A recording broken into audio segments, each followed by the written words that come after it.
A few weeks ago, on a typical Thursday morning, I was caught up in our usual chaos, getting our two children ready for school by 7:30. The hectic routine was suddenly interrupted by the loud ring of the phone. I grew curious, wondering who could be calling so early. The caller ID displayed an unfamiliar code, which sparked my interest even more. I answered cautiously, "Hello," holding the phone to my ear. To my surprise, it was my wife, Emma, on the other end. I couldn't help but wonder why she was calling, as we had just spoken the previous evening. Emma works for a small marketing agency, and her call immediately caught my attention. I take care of our kids and work from home, while she's always on the go, employed at a printing company in the heart of our town. Despite our differing schedules, it worked well for us, and we managed to maintain a comfortable living. We reside in a cozy suburban home with 4 bedrooms and a swimming pool, and we're fortunate to have a wide circle of friends. However, Emma informed me that the previous night, while she was in the hotel lobby grabbing a newspaper, her purse was stolen. "Please cancel our credit cards immediately and order new ones urgently. I've already told Lisa, my boss, about it, and she'll arrange for new American Express Company cards to be sent to me overnight, so I can have them before I leave tomorrow. She's also transferring some money to help me get by," she said, her voice tinged with worry. "You're usually so careful with your things. Can you explain what happened?" I asked. Unfortunately, I was a bit distracted and left my purse on the cashier's counter while I went to pick up some more reading material. When I returned, it was gone. The cashier said she was busy with another customer and didn't notice anything unusual. My driver's license was in there too, but the hotel sent staff to check nearby dumpsters. I hope they find it.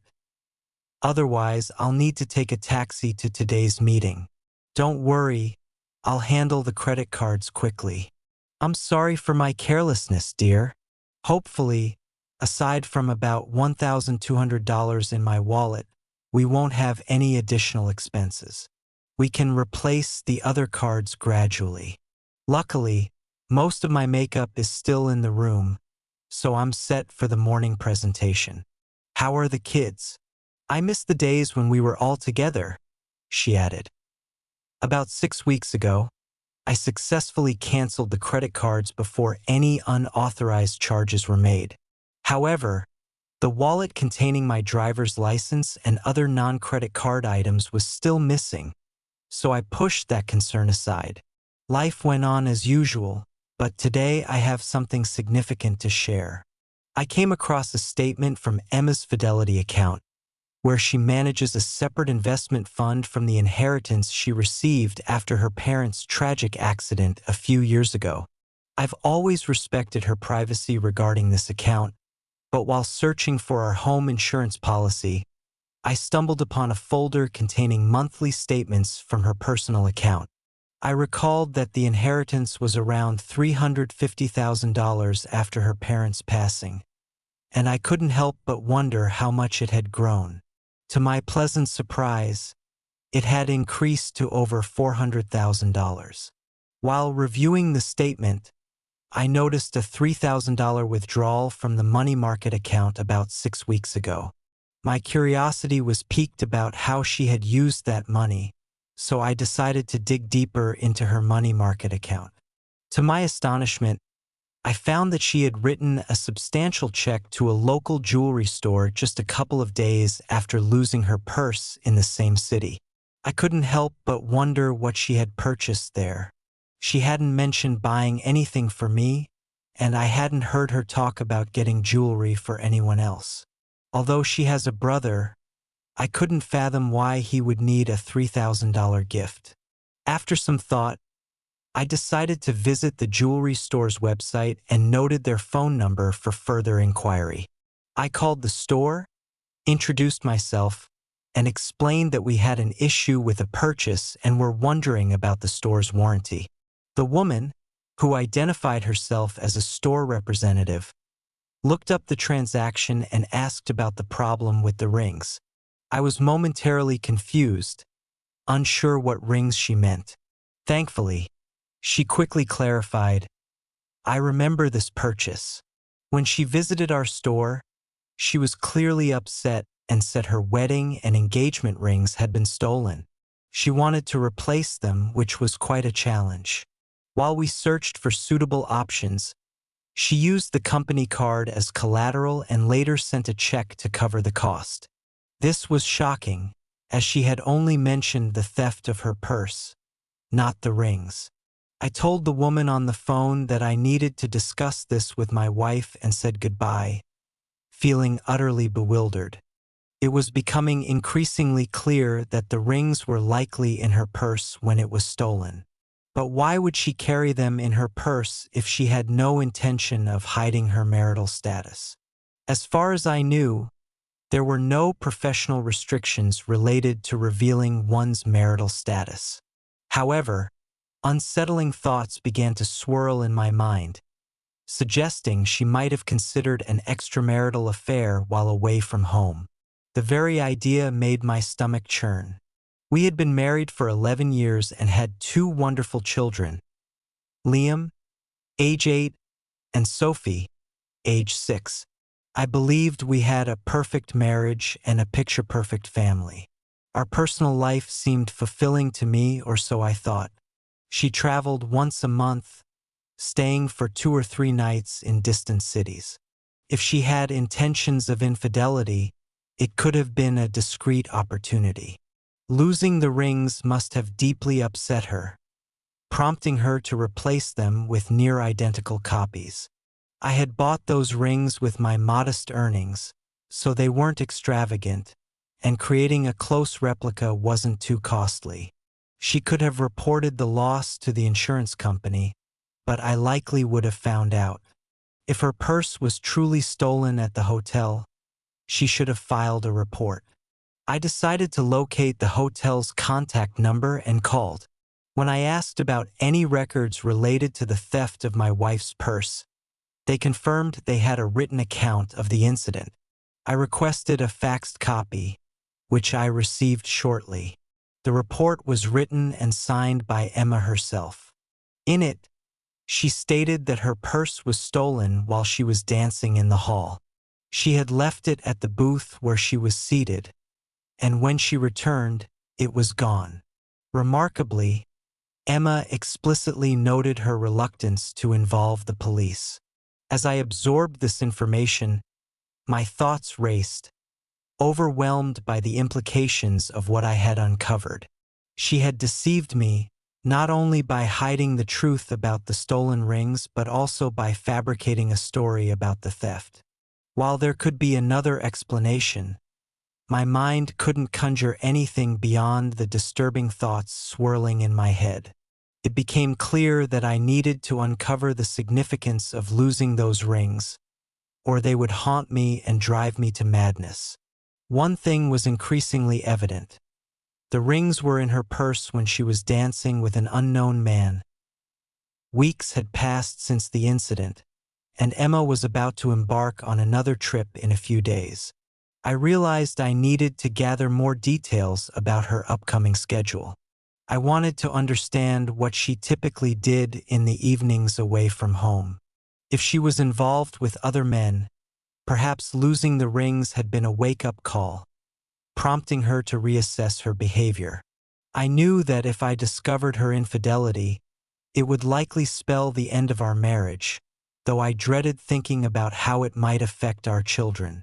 She was undoubtedly a great mother, but I couldn't bear the thought of her having custody, especially with her frequent business trips. My mind raced, desperately seeking clues to shed light on her fidelity.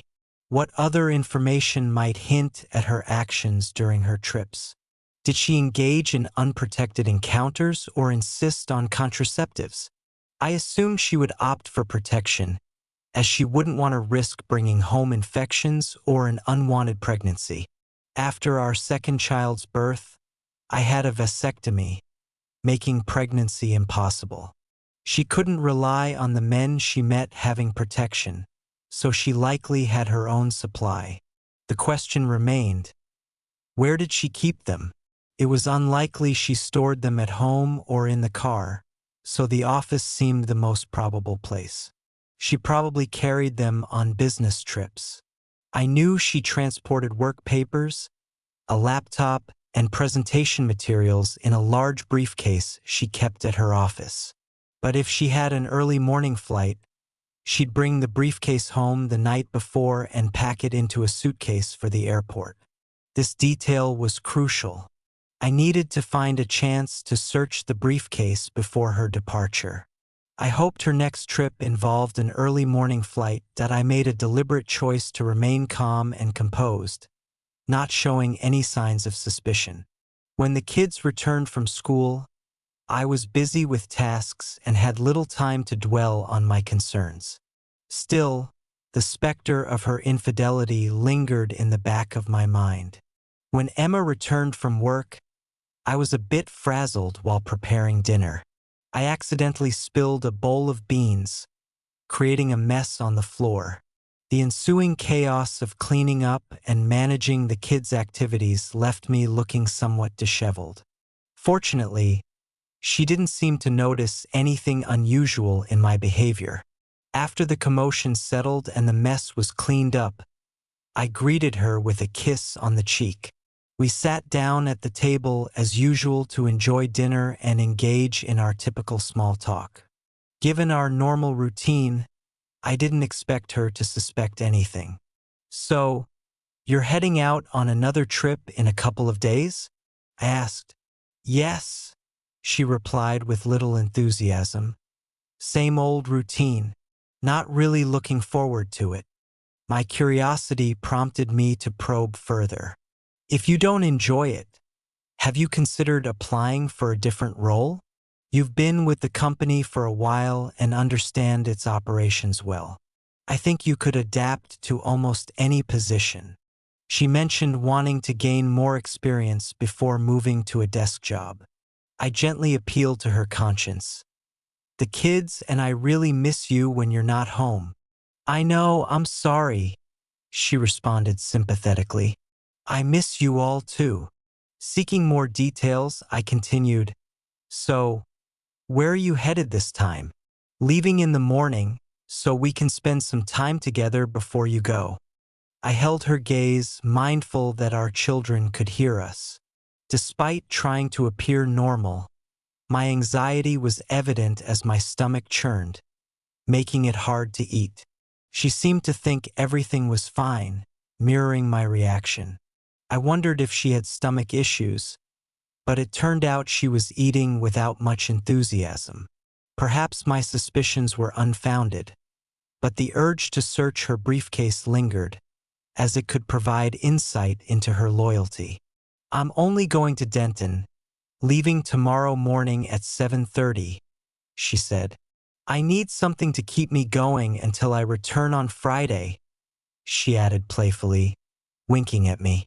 I responded in a similar light-hearted tone, trying to maintain normalcy. To my surprise, she blushed. Her comment about bringing her briefcase home the night before suggested she wouldn't stop by the office before heading to the airport. Given her seemingly genuine demeanor about the trip in front of our children and me, one might assume she either hadn't been unfaithful or had become adept at concealing it. The evening before her trip, Emma returned home in high spirits. She parked her car next to mine in the garage as usual and seemed visibly excited. I wondered if her excitement stemmed from our conversation or if there was another reason. Upon entering the house, she didn't bring her briefcase inside, so I assumed it was still in the car. I was busy preparing dinner, so we sat down at the table. She casually asked if I could grab her suitcase from the garage after we ate. "Sure," I replied, trying not to betray any suspicion. "Are you all set for your trip?" she asked, attempting to reassure me. "Oh yes, it's a routine trip. My briefcase is in the car, ready to go. I'll pack an overnight bag with the essentials," I said. To maintain normalcy, I inquired. Any plans while you're away? No, the kids and I will stick to our usual weekday routine. Maybe we can plan something family-friendly for the weekend? She replied enthusiastically. Sounds like a plan, I responded sincerely. After dinner, she helped clear the table and load the dishwasher. Once done, she headed to the bedroom to pack while I went to the garage to retrieve her suitcase. Inspecting the car, I didn't find the briefcase, assuming it was in the trunk. Anticipating this, I had already devised a plan to access it later that evening. Back in the bedroom with her suitcase, I casually asked, "Do you know where the car keys are? My tire seems to be losing air slowly. If I take it to the station, Tom can fix it right away." For a moment, she looked puzzled but then reached for her purse, handing me the keys. She suggested, "Couldn't you use the spare tire? It's for emergencies." Taking a firm stance, I replied, "Yes, the spare is for emergencies, but we have time to fix this properly. I think that's the best option." I hurried to the garage before she could change her mind, quickly drove her car out, and headed to the service station owned by my friend Tom from school. Pulling up to a service bay, I honked to get his attention. Tom noticed me, opened the bay door, and I drove in before he closed it behind me. "What's up, buddy?" Tom asked curiously. "The tire was supposed to be fixed here, but I need some time to check something else," I said. Sensing potential issues at home, he asked, "Trouble at home, buddy?" "Maybe," I admitted reluctantly, opening the trunk and retrieving Emma's briefcase. Placing it on a nearby workbench, I unlocked it. Tom, realizing a customer needed him, said, "I've got a customer, so take your time, friend." Nodding, I began searching the briefcase meticulously, ensuring I didn't disturb anything. My hands explored the lid's pockets, and to my shock, I found an open package of contraceptives with 3 missing. My worst fears were confirmed. I carefully returned the package, closed the briefcase, and stashed it back in the trunk. As Tom returned, he asked, "Find what you were looking for? What's going on?" "I'm afraid so," I replied, my voice laced with disappointment and sadness. "Mind if I stay a bit longer? Could you check the tire pressure while I pretend to sort this out?"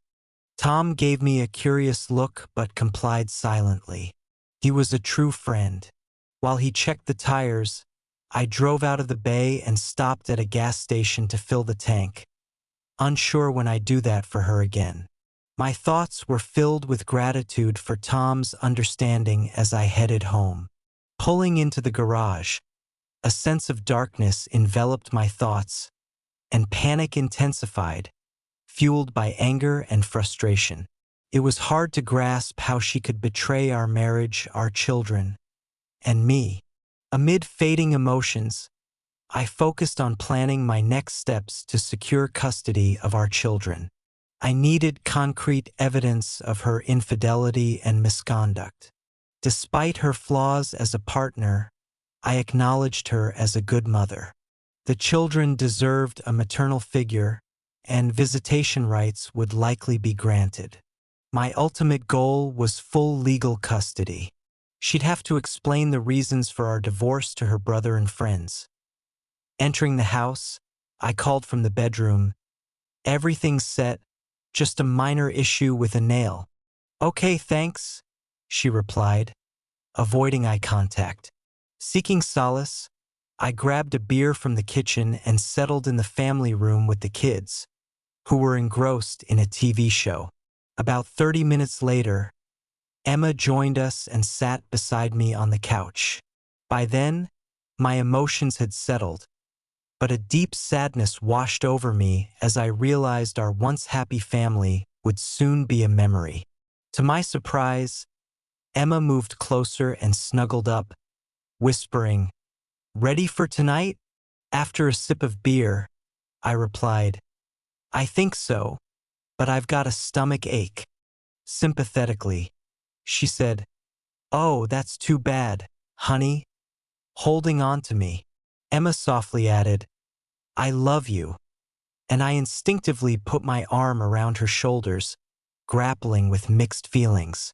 Despite her betrayal, there was still a hint of affection from her. I couldn't help but wonder why she did it. Was it for excitement or a need for more connection than I could provide? I might never fully understand, but the damage to my trust was clear. We put the kids to bed together, and as she kissed our little angels goodnight, I looked at her, knowing she'd be gone by morning. Their young minds were used to her frequent travels, so their unease was minimal. That night we made love, but it lacked the usual passion. Sensing my distress, Emma asked anxiously, Is your stomach still bothering you, dear? I nodded. Yes, but I can handle it. Desperately hoping she'd choose our love and marriage over the trip, I asked, Do you really need to go on this trip? Deep down, I wished it were a nightmare that would vanish. She sighed and replied apologetically, I'm sorry, honey, but this trip is necessary. I'll wrap things up and return as soon as I can. I'm really looking forward to the weekend with all of you. With a heavy heart, I said, Okay, honey, time to sleep. You've got an early flight. I'll take a quick shower now so I won't have to in the morning. Okay, she replied, stepping into the shower. An impulse led me to check her suitcase to see what she'd packed. Though the clothes on top seemed businesslike, closer inspection revealed seductive lingerie and a small black cocktail dress in which she always looked irresistible. Respecting her space, I carefully returned everything, closed the suitcase, and went to bed. I couldn't sleep that night, and when I heard Emma stirring around 5 a.m., I stayed in bed, choosing not to bid her farewell as was our custom. I felt weary and sad. Bending down to kiss my cheek before leaving, she asked, Still not feeling well, honey? I nodded, struggling to express the turmoil within. With the sound of the garage door closing, I got out of bed and headed to the shower, knowing the day ahead would be challenging. After seeing the kids off to school and having breakfast, I turned to the phone book to search for private detective services in the yellow pages. My main criterion was finding an agency with a nationwide presence, preferably in the city Emma was heading to. I contacted several agencies and found one with a branch in her destination. I set up a morning meeting, hoping they could provide the necessary information. Next, I needed a divorce attorney. A friend had recommended one, so I found his contact details and called to arrange an afternoon appointment, hoping he could guide me through this difficult process. At the private investigator's office, I discussed my concerns and arranged for Emma to be surveilled that evening. I provided a photo of her and details of her travel route to aid identification. They assured me they'd gather photos and compile a report on her activities after her workday, emailing the information to their Denton office and delivering a comprehensive report by Monday morning.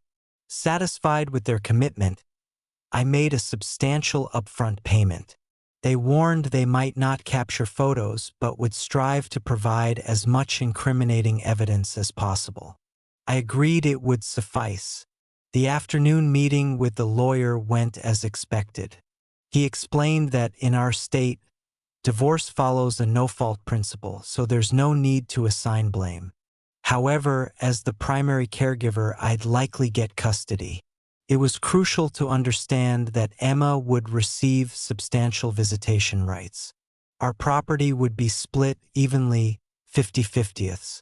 Alimony wasn't necessary due to our similar incomes, but since I'd have custody, Emma would owe child support. Her inheritance was irrelevant to me, and I felt she should keep it. My priority was the children's well-being. I instructed the lawyer to prepare documents to be served to Emma on Monday, citing irreconcilable differences, and requested she vacate the house immediately upon divorce. The lawyer confirmed that as the children's guardian, I could make this request. We agreed that when the children turn 18, we'd sell the house and split the proceeds. Leaving the lawyer's office, I felt content, knowing life would move forward for me and the children, while Emma would face the consequences of her betrayal.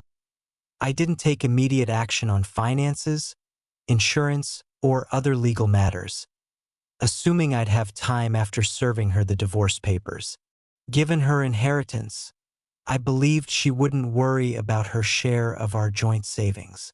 When school ended, I went home to meet the bus. On Friday, when Emma returned, I kindly offered to do her laundry, but she politely declined, insisting she'd handle it later. I couldn't help but grin, realizing why she wanted to manage it herself. It was crucial for her to keep her extramarital affairs hidden. Later, in bed, Emma expressed concern about my ongoing stomach issues and suggested seeing a doctor. "It's been going on too long," she stressed. I playfully told her I'd try a new medication recommended by a friend, hoping it would resolve the issue and bring her back to me soon. As we embraced, she whispered that she missed me greatly.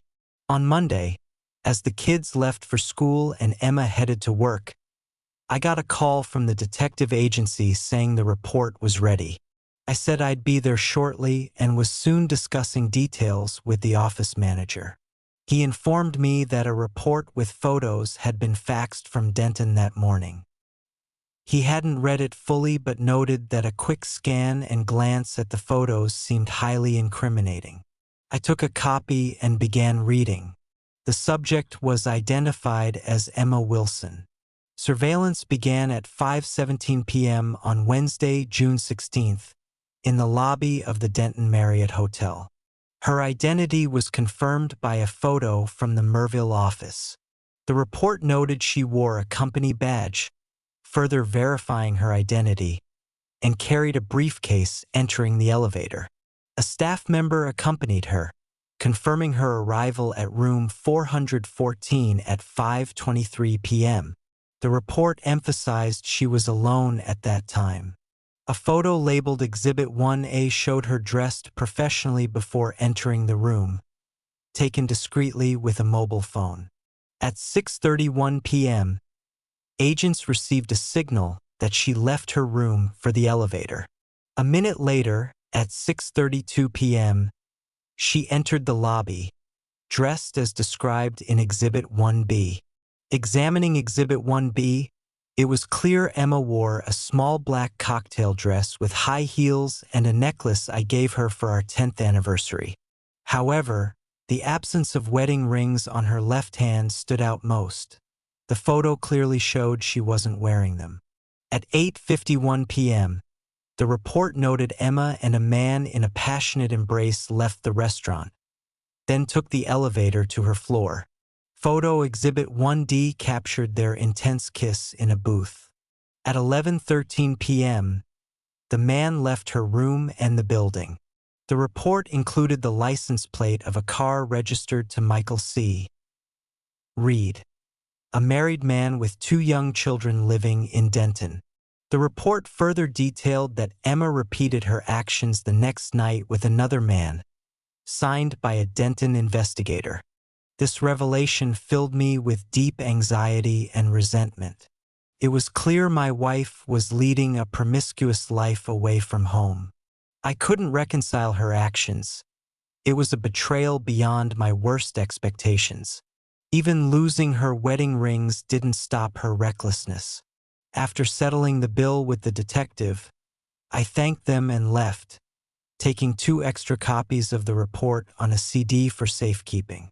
Back home, I immediately called my divorce attorney to check the status of the divorce papers. He confirmed they were ready, and I instructed him to initiate the process, specifically requesting the papers be served publicly at her workplace the next day. The attorney assured me it could be done smoothly and asked for her workplace address, which I provided. My intentions were clear. I aimed to humiliate her during the legal proceedings. Serving the papers at work not only satisfied my desire for revenge but felt like justice for her actions. That night, there was no love between us. Emma seemed to sense something was wrong, perhaps suspecting I'd discovered something. Though she didn't voice it directly, she wished me a quick recovery. She appeared reserved, but I chose to ignore it. The next morning, I woke early after a sleepless night, working on the computer until the kids stirred. I prepared breakfast, and after eating, I said goodbye to Emma as she left for work. She approached for a hug and kiss, but I responded with a half-playful embrace, urging her to leave quickly. I sensed she might have an inkling of what awaited. As I closed the door behind her, tears welled in her eyes, and she whispered, "I love you." After her departure, profound sadness washed over me, and I felt an urge to cry but quickly composed myself as the children needed my attention for the school bus. Around 10:45 a.m., the phone rang, showing her workplace on the caller ID. I answered silently. After a brief pause, Emma whispered in a trembling voice, "I'm sorry." The line went silent, and I remained quiet too. Emma didn't return home that night, and I wondered if she continued her deceitful game, seemingly indifferent to her husband. While my anger was justified, I considered I might have been too harsh. The children, disheartened by their mother's absence, asked where she was. To lift their spirits, I took them to dinner at a McDonald's cafe. By the time we returned, they were exhausted and went straight to bed. The next morning, Emma called, asking, "Honey, can I come home to pack my things? Can we talk?" Guilt briefly surfaced but quickly faded. I calmly replied, "Come between 9 o'clock and noon. The kids and I won't be here. As for talking, I'll meet you one-on-one at my lawyer's office only after you sign and return the notarized divorce papers. Then I'll listen to whatever you have to say." There was a sob on the line before Emma said, "Okay." The call ended shortly after. She signed the papers, and 6 months later, our marriage officially ended.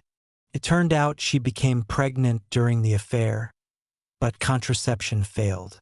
Even if I hadn't discovered her infidelity through the lost rings, the truth would likely have surfaced eventually.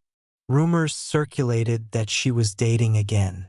If she gets close to remarrying, I've considered warning her future spouse about her unfaithfulness to prevent her from deceiving and hurting another person.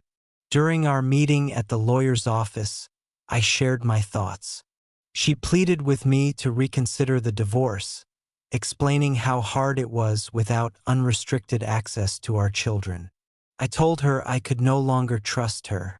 She then mentioned seeing a psychologist who diagnosed her with nymphomania, assuring me her impulses were now under control. Despite her explanations, I said it wasn't enough. Even if she claimed to have her urges in check, her failure to seek help earlier showed a lack of initiative. Had she addressed her cravings initially, she might not be in this situation. Leaving the lawyer's office, she continued to cry. Recently, a school friend who keeps me updated mentioned seeing my ex-wife at a nightclub where he works, behaving provocatively with different men on weekend nights. It hurt that my children have such an irresponsible mother. Perhaps she never overcame her nymphomania. A friend of Emma's also called, saying she was in poor health, having contracted herpes while continuing her promiscuous lifestyle. I sympathized but said I couldn't help and didn't want to. Emma chose this lifestyle and its health consequences. I've started dating again and seem to have found someone special. She's my age, divorced, and discovered her ex-husband's infidelity, refusing to tolerate it. Her strength and resilience are qualities I admire. The kids seem to like her too. I believe this is a natural progression, and it's only a matter of time before I consider taking our relationship to the next level.